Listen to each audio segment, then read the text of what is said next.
புஜ்ஜி பாபு இறந்துட்டான்டா.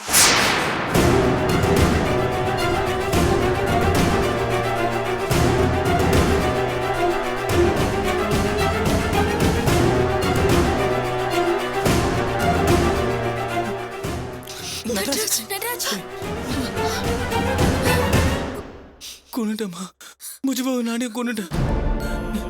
நேத்துதாம்மா அவங்க அவங்க அம்மா கம்பெனிக்கு வந்து என்னை பார்த்து நம்பிக்கையா போனாங்க. நானே கொண்டுட்டேன். நடராஜ், நடந்தது நடந்து போச்சு. நாம என்னடா பண்ண முடியும்? இல்லை ஷாம், என்னால தானா. நான் அப்பவே உன்னை வீட்டுக்கு அனுப்பிச்சிருக்கணும்.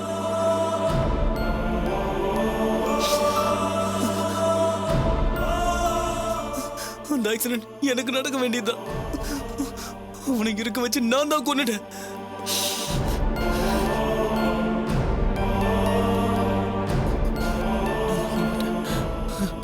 நான் தான் கொண்டுட்டேன். ஷாம், நீ அவனை ஒரே ஒரு வாட்டி பார்க்கணும். சரிடா, கடைசியா ஒரே ஒரு வாட்டி பார்க்கணும்டா. சரி, அவனை எங்க வச்சிருக்காங்க நான் ஃபோன் பண்ணி கேட்கிறேன்.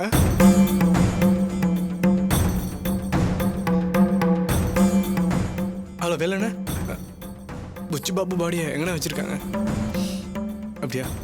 சரி சரி. நட்ராஜ், பாடி சுடுகாடு கொண்டு போயிட்டு. அம்மா நீ கவலைப்படாதீங்க, நான் பாத்துக்கிறேம்மா. நில்றா, என்னடா பண்ற? சொன்ன கேளுடா. டேய் அண்ணா, போற சுடுகாடு போ.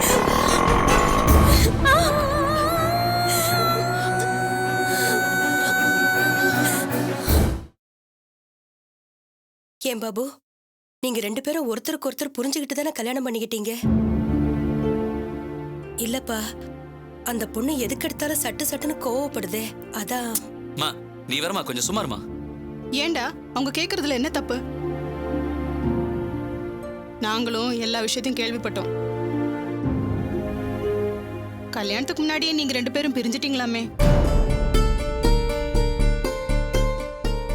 அதுக்கப்புறம் வேற வழி இல்லாம தான் அவ கல்யாணத்தன்னைக்கும் கூட ஓடி வந்தாளாமே. அக்கா, இப்ப எதுக்கு தேவையில்ல அதெல்லாம் பேசிட்டு இருக்க? இல்லடா, உனக்கு ஒரு கல்யாணம் நடக்கணும்ன்றதுக்காக நாங்கெல்லாம் எவ்வளவு பிரயாசப்பட்டிருப்போம். அது நல்லபடியா அமைஞ்சிருக்கா இல்லையான்னு நாங்கெல்லாம் தெரிஞ்சுக்க வேணாமா? தெரிஞ்சுட்டு என்ன பண்ண போறீங்க? நித்யாவை துரத்தி விட போறீங்களா? டேய், நான் அப்படி சொல்லலடா. உன் வாழ்க்கை சந்தோஷமா நல்லபடியா நிம்மதியா இருக்கணும்னு தான்டா நாங்கெல்லாம் கிடந்து அடிச்சுக்கிறோம். ஆனா அவ என்னடானா வந்து வாசல்ல கூட நுழையல, அதுக்குள்ள அவங்க அப்பா வீட்டு கௌரவத்தை காப்பாத்தணும்னு குதிக்கிறா. எந்த மாதிரி ஒரு கஷ்டமான சூழ்நிலையில நீ அவளுக்கு ஒரு வாழ்க்கை கொடுத்திருக்க. ஆனா அந்த நன்றி அவ கொஞ்சம் கூட நினைச்சு பாக்குற மாதிரியே பேசலையே.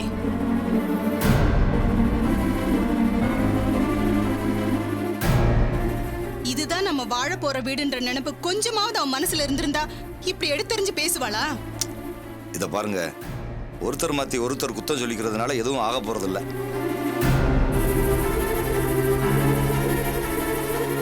அந்த பொண்ணுக்கு அப்பாவை பத்தி பேசின உடனே கோபம் வந்துருச்சு. அதுக்காக அந்த பொண்ணை குத்தம் சொல்ல முடியாது. அப்பா என்னப்பா நீங்களும் இப்படி பேசுறீங்க? ஆமாம்மா, துறைகிட்ட நல்ல பழக்கம்னு ஒன்று இருந்துச்சுன்னா ஒன்னே ஒண்ணுதாம்மா. பிள்ளைகளுக்கு தெரியாம தப்பு பண்ணியிருக்கான்.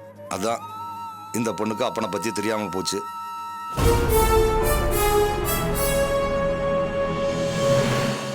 பக்குவமா எடுத்து சொன்னா அதுவும் புரிஞ்சுக்குமா. அது வரைக்கும் யாரு கூடயும் சண்டை போட்டுக்க வேண்டாம்.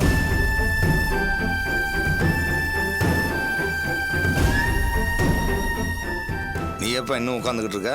வேலைக்கு டைம் ஆகல? இல்லப்பா, நான் கிளம்பி ரெடியா தான் இருக்கேன். நித்யாவுக்காக வெயிட் பண்றியோ? இல்லப்பா, நான் மட்டும் தான் போறேன். ஏன், உன் பொண்டாட்டிய வேலைக்கு போக வேண்டாம்னு சொல்லிட்டியா? இல்லப்பா, எனக்கு மார்னிங் ஷிஃப்ட், அவளுக்கு ஈவினிங் ஷிஃப்ட். சரிப்பா தம்பி, நீ கிளம்பு. தம்பி, அப்புறம் ஒரு விஷயம். அந்த வக்கீல் குமாரோட நம்பர் உங்ககிட்ட தானே இருக்கு? ஆமாப்பா. அவருக்கு ஒரு ஃபோன் பண்ணணும். அந்த நடராஜ் விஷயமா பேசணும். சரிப்பா. அவருக்கு ஒரு ஃபோனை போடு. கோர்ட்டுன்னா அப்படித்தான் சார், முன்ன பின்ன லேட்டாக தான் செய்யும். நீங்க தான் கொஞ்சம் பொறுமையா இருக்கணும். சரிங்க.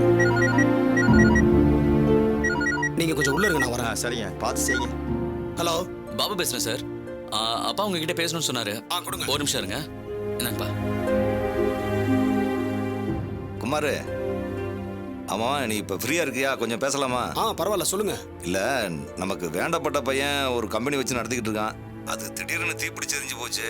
அதுல சின்ன வயசு மைனர் பையன் ஒருத்தன் இறந்து போயிட்டான். அதுக்கு இந்த பையனை பிடிச்சிட்டு போயிட்டாங்கப்பா. ரொம்ப நல்ல பையன்ப்பா அவன். எனக்கு என்னன்னா, அவன் சொந்தக்காரர் ஒருத்தர் மேல எனக்கு சந்தேகமா இருக்கு. சந்தேகம்னா? அவர் தான் அந்த கம்பெனியை கொளுத்தி விட்டுருக்கணும்ப்பா. அப்படியா? ஏதாவது எவிடன்ஸ் இருக்கா? என்ன குமார், நான் போய் சொல்வேன்னு நினைக்கிறியா? சார், நாம போலீஸ்கிட்ட இப்படி எல்லாம் சொல்ல முடியாதுல்ல. சரி, அப்ப தப்பு பண்றவங்க எல்லாம் அப்படியே விட்டுலாங்கறியா? யார்கிட்ட பேசிட்டு இருக்கீங்க? அது முதல்ல போன் கட் பண்ணுங்க. வந்து உன்கிட்ட அப்புறம் பேசுறேன்ப்பா. நான் தான் எங்க அப்பாவை போய் கேட்டுட்டு வரேன்னு சொன்னேன்ல. அப்புறம் என்ன அவசரம்? ஏய் நித்யா, என்னாச்சு உனக்கு? உங்க எல்லாருக்கும் தான் ஏதோ ஆயிடுச்சு. வேணும்னே அவர் மேல பழைய தூக்கி போட்டுட்டு இருக்கீங்க. அவர் என் தலை மேல அடிச்சு சத்தியம் பண்றாரு, நான் செய்யவே இல்லைன்னு. போதுமா?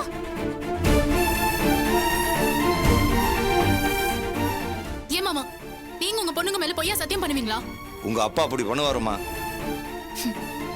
நான் கூட எங்க பெரியம்மா மேல இருக்கிற அக்கறையில தான் இப்படி எல்லாம் பேசுறீங்கன்னு நினைச்சேன். இல்ல, எங்க அப்பாவை பழி தீர்த்துக்க இந்த சிச்சுவேஷனை நீங்க யூஸ் பண்றீங்கன்னு இப்பதான் புரியுது. என்ன பேசுற நித்யா? இப்ப வரைக்கும் நான் கரெக்டா தான் பேசிட்டு இருக்கேன். அப்போ உங்க பெரியம்மா மேல நாங்க வச்சிருக்க அக்கறைய நடி பண்றியா? எங்களை தாண்டி யாரும் அக்கறை வச்சிட முடியாதுன்னு தான் நான் சொல்றேன்.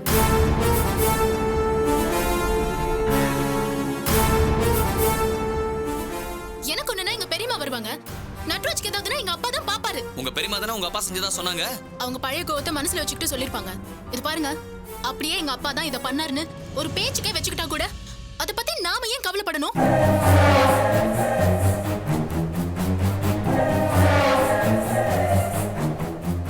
அவங்க இன்னைக்கு சண்டை போடுவாங்க, நாளைக்கு ஒண்ணு சேர்ந்துப்பாங்க. தயவு செஞ்சு இத வச்சு எங்க அப்பாவை பழி வாங்குற நினைப்ப விட்டுருங்க. நித்யா, உன் பேச்சு சரியில்லை. எங்க அப்பா இத பண்ணலன்னு சொன்னா யாரும் அவரை பத்தி பேச வேண்டாம்னு சொன்னல. ஆனா நீங்க அவர் ஜெயிலுக்கு அனுப்புறதுலயே குறியா இருக்கீங்க. ஏன் இப்ப இத பத்தி பேச வேண்டாம், நீ முதல்ல உள்ள போ. இப்ப இல்ல, எப்பவுமே பேச மாட்டேன்னு சொல்லுங்க, நான் உள்ள போறேன். ஏன் எதுவும் பேச மாட்டேங்கிறீங்க? அப்போ எங்க அப்பாவை ஜெயிலுக்கு அனுப்பாம தூங்க மாட்டீங்க, அப்படித்தானே? இதுக்கு மேல ஒரு வார்த்தை பேசுன நல்லா இருக்காது சொல்லிட்டேன். போகல.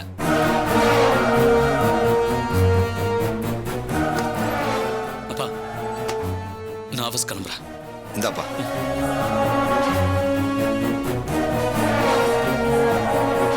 அப்பா, என்னப்பா நடக்குதுங்க? ஏய், நீ போய் வண்டி சாவி எடுத்துட்டு வா. நடக்கிறது நடக்கிறபடி நடக்கட்டும், நாம என்ன பண்ண முடியும்? கொண்டா.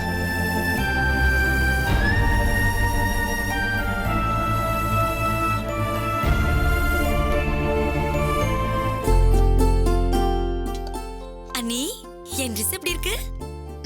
நல்லா இருக்கு. என்ன அண்ணி பார்க்காமலே சொல்றீங்க? இப்போ உனக்கு என்ன வேணும்? என்ன ரொம்ப தான் குரலை உயர்த்தி பேசுறீங்க? ஏய் ஏய் ஏய், என்ன என்ன இங்க சத்தம்? பாருமா, என் ட்ரெஸ் எப்படி இருக்குன்னு கேட்டா அண்ணி என் கூட சண்டைக்கு வராங்க. ஏண்டி, அவ ஒருத்தையே கடந்து எல்லா வேலையும் செஞ்சுக்கிட்டு இருக்கா. அவளை எதுக்குடி வந்து தொந்தரவு பண்ணிட்டு இருக்க? போடி வெளியே. என்ன மதி, உனக்கு ஏதாவது உதவி பண்ணுமா? சொல்லுமா. ஆமாங்க அத்தை, அது வந்து மதி, கொஞ்சம் இரு மதி, இப்ப வந்துடுறேன். இந்த சோமு தடிமாடுக்கு என்ன சொன்னாலும் புத்தி வர மாட்டேங்குது. என்னம்மா, உன் மருமக சமையல முடிச்சிட்டாளா? டேய் இருடா, அவசரப்படாத. ஜமீன் குடும்பத்துல இருந்து எல்லாம் வர வேண்டாமா? டேய் சோமு, ஏரோப்ளேன் அதுல அனுப்புறேன்னு சொல்லிருக்காங்கடா. என்னதுமா? அதான்டா பிறந்த நாள் பரிசு. மா, அதிகமா ஆசைப்படாத. அப்புறம் டேய் வாய மூடுறா, அபசகனமா பேசிக்கிட்டு. டேய், நீயும் சித்ராவை கூட ஏமாந்துடலாம். நான் பாஞ்சாலிடா, அத நீ புரிஞ்சுக்க. மா, ஜமீன் வந்துட்டாங்க. அப்படியா? டேய் சோமு, ஜமீன் எல்லாம் வாசல்ல நின்னு வர வைத்தாதான் மரியாதையா இருக்கும். வா போலாம். வாடா. வாங்க வாங்க வாங்க. வணக்கங்க.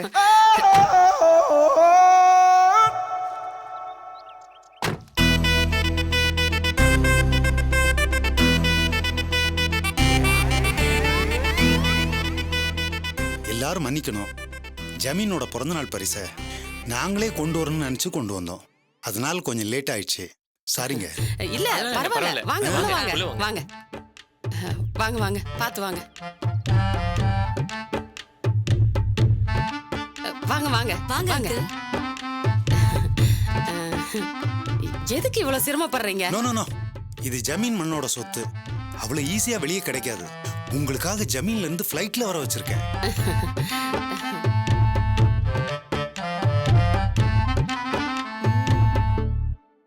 சரி சரி, அவங்கள ரொம்ப நேரம் வெயிட் பண்ண வைக்க வேண்டாம், கேக்க கட் பண்ணிடலாம். வா மதி, இவ தான் என் மருமக. மதி கும்பிட்டுக்க. இவங்க தான் ஜமீன். வணக்கங்க. வணக்கம்மா. வணக்கம்மா. அடடே, எங்க ஜமீன் குடும்பத்து பொண்ணு மாதிரியே இருக்கே. நல்லா இருமா. அம்மா மெழுகுவத்தி உருகி கேக்ல பற்ற போது சீக்கிரம் வெட்டு, அப்புறம் சாப்பிடும்போது ஒரு மாதிரி இருக்கும். கட் பண்ணுமா. Happy Happy birthday birthday to you. Happy birthday to you. Happy birthday to you. Happy birthday to you.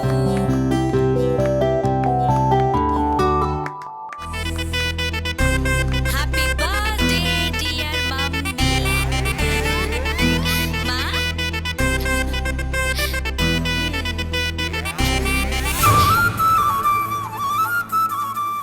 ஏய், என்ன பாத்துட்டு இருக்க? கெஸ்ட்டுக்கெல்லாம் கேக் கொடுக்கணும்ல, பிளேட்ல எடுத்து வை. பரவாயில்லைங்க, கையிலேயே கொடுங்க. ஏய், இந்தாங்க. இந்தாங்க. தங்க பொண்ணு காட்டு.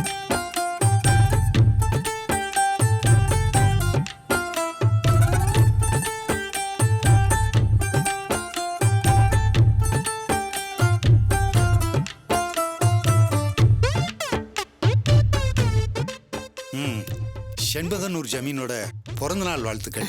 தங்க பொண்ணு, இந்த கிஃப்ட் எடுத்து கொடுமா. ஐயோ பரவாயில்ல, கிஃப்ட்டுக்கு என்ன அவசரம், முதல்ல கேக் சாப்பிடுங்க. டேய், நானே அதுல என்ன இருக்குன்னு பாக்குறதுக்கு தவியா தவிச்சிட்டு இருக்கேன். நீ வேற சும்மாறா. இருமா, எங்க போயிட போகுது, எப்படி இருந்தாலும் நமக்கு தானே. நீங்க கேக் சாப்பிடுங்க.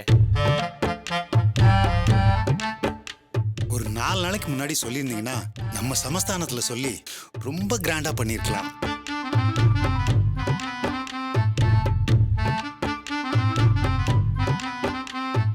ஆமா, எங்க உங்க வீட்டுக்காரரை காணோம்? அவரு இப்ப ஓடி போயிட்டாரு. ஐயோ,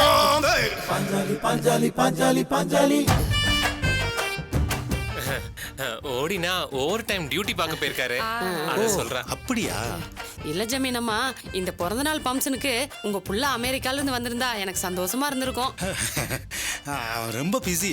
பரவாயில்ல, இந்த மாதிரி ஃபங்க்ஷனுக்கு நேரா வராட்டி என்ன, ஃபோன்ல பேசிக்கலாமே. சரி சரி.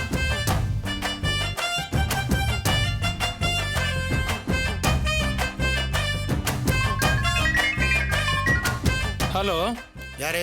சின்ன ஜமீனா? நான் பெரிய ஜமீன் தான் பேசுறேன். ஒன்றும் இல்லை, நம்ம ஜமீனோட நிலவரைக்குள்ள கரப்பாம்பூச்சி பூந்து ஒரே கலவரம் பண்ணிக்கிட்டு இருக்கு. அதில் நம்ம குலதெய்வம் கோயிலுக்கு சொந்தமான 1500 பவுன் நகை இருக்கு.